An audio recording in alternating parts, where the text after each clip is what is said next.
Hey guys, welcome to Brian's Man Cave.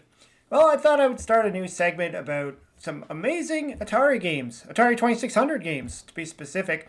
And this one's Montezuma's Revenge. This was a game that I was more familiar with playing on the Commodore 64 myself, but I know it was on the ColecoVision and it was on pretty much most of the consoles of the day had a version of this game. But this one particularly is pretty interesting in being that it's on, it's an original title. It was actually released by Parker Brothers on the Atari 2600. And I think it looks great. I mean, it's got great sound effects. The gameplay is tough. You can make out everything. You can tell that that's a skull. Now, of course, it's not exact. The level design is not exact to what it would be, in the original, the Sega, version. I guess Sega made the game, I think. I don't know. It was, maybe not. I can't remember. But I know I had played it on a Sega Master System, was it? But whoa, you just run into that wall. But like I said, I mainly played this on the Commodore 64. And the level design is definitely a lot different.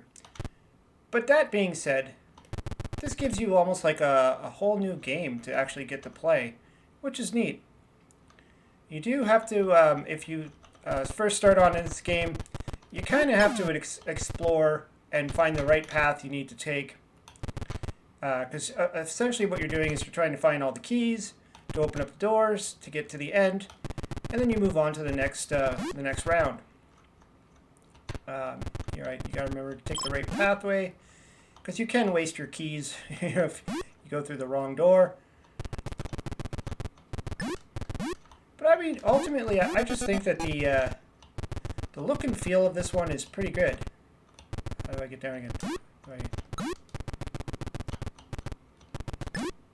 There we go. Couldn't remember how to get down from there. See, now, I haven't actually played this game in a long time myself.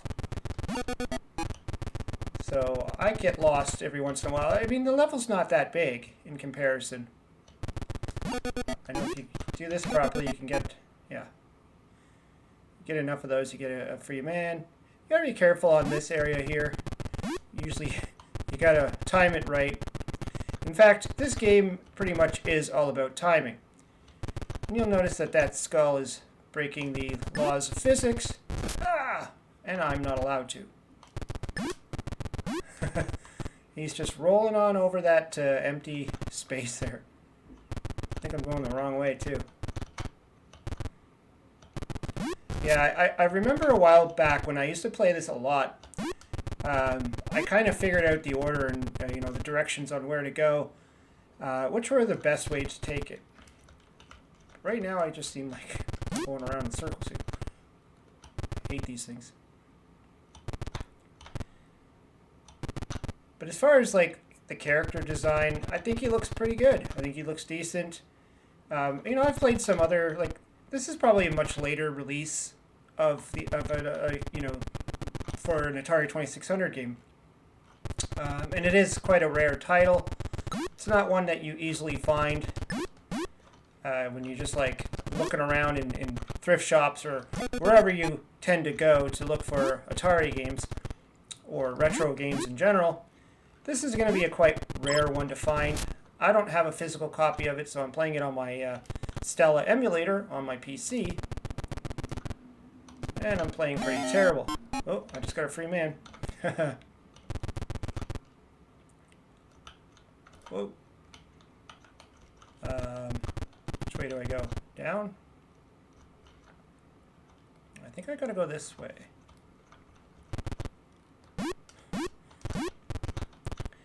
It's interesting how the enemies are not really that complex. I mean, they just kind of move back and forth or they sit still, but they're still a royal pain, like that.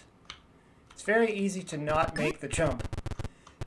If I had any complaint about this game, it's his jumping ability is quite odd. Okay, this you have to time it right or else you easily die. I don't know why I didn't clear that. I really don't. I mean, this is more like you just kind of wait and wait till path to be free. Oh, and I just died. I really like the little details on when he dies there with the speckled dots. That looks pretty cool too. I think the furthest I've ever actually myself gotten in this game was probably like the 3rd level. You know, back when I used to play this quite a bit, like I said, and I would be able to just bang off these boards really fast, and now I just feel like I'm back to the exploring mode again, because I think that happens with a lot of games like these. If you haven't played it in a while, you kind of forget where you have to go. I mean, I don't think it's really like you have to go in this very specific pattern, but there is a better pattern to take. Oh crap, I forgot I need a torch. Uh-oh. Okay, can't go. Oh, I died. Oh, I died again. Prepare to die a lot when you first play this game, especially when you can't see anything in the dark.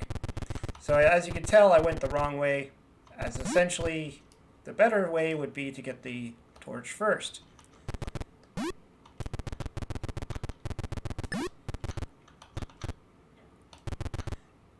And I would give some advice on slowing down a little bit. I'm rushing through this, obviously, just for the video purposes.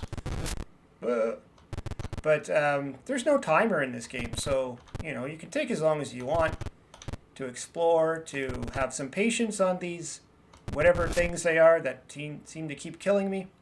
You know, take your time on it, and have some fun exploring in this game, because it does get a lot of fun. Like I said, I don't have the physical cartridge, and it's not one you're going to find easily or cheaply, I would say.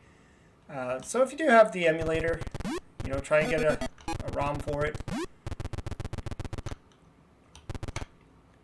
I know some people also have the Harmony cartridge. You can put it on that, play it on your actual Atari, which I myself have considered in the past wanting to pick up. I mean, it would be cool to be able to play this on an actual Atari using a joystick and playing it on the TV instead of the big monitor screen would be kind of fun. I don't know why I keep dying at the stationary enemies. Yeah, that's your torch up there. You need that to get into the dark rooms. But like I said, I mean, the complexity of this game, it's pretty good for, you know, being on a system that had games that were supposedly very simplified games. And the patience it takes to get through these.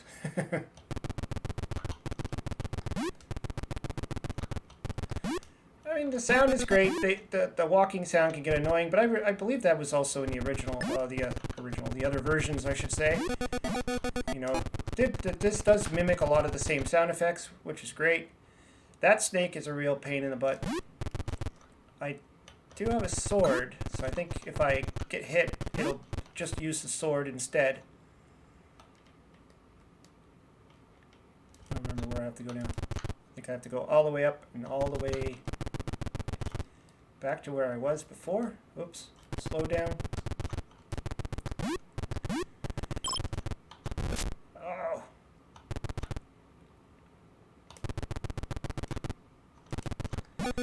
You know, like I said, this is pretty amazing for what it, you know, the fact that this is not a homebrew.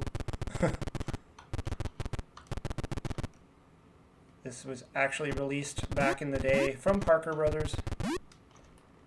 Gotta do this thing again. Whoa, that was close. I really can't get used to that. I don't know why. Those guys are easy. Oh.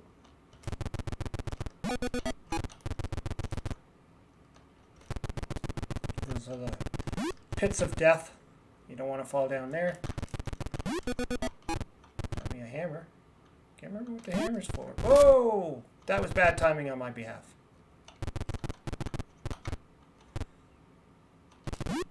Kind of reminds me of Pitfall in a way.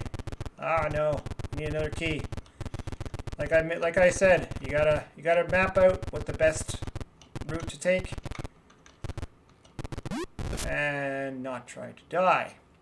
But anyways, yes, I just wanted to play a little bit of this because, you know, it's a game that probably a lot of people forget exists on the Atari 2600. I mean, we always gravitate towards a lot of the more popular titles or possibly even just the homebrews nowadays. So it's great to see these types of games actually existed and were really fun and looked really cool.